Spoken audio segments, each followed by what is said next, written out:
Next is United Nations Watch. Thank you, Mr. Vice President. Today we ask, does the report before us accurately reflect the human rights situation in Burundi, and does it deserve to be adopted? Let me read from the report. Sudan welcomed Burundi's ratification of international human rights instruments and the measures taken in the field of education. Syria commended Burundi for its support given to human rights institutions. Venezuela welcomed Burundi's increased political representation of women and the law on preventing gender-based violence. Cuba noted Burundi's measures related to health care for children and women, free primary education, and education for girls. And finally, China commended Burundi for the progress made in several years.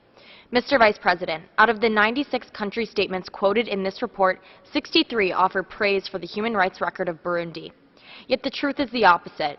The truth, as we heard on Tuesday from this Council's own Commission of Inquiry, is that Burundi continues to commit grave violation of human rights against its own people, including summary executions, disappearances, arbitrary arrests, and torture.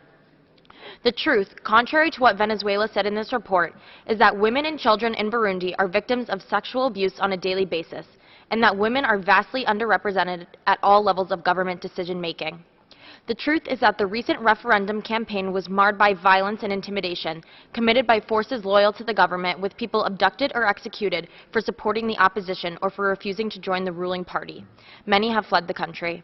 The truth, then, is that two-thirds of the report before us today amounts to a complete distortion of the reality on the ground for the people of Burundi. Mr. Vice President, for all of these reasons, we wish to make one thing clear. Today, the victims of human rights abuses in Burundi object to the adoption of this report. Thank you, Mr. Vice President.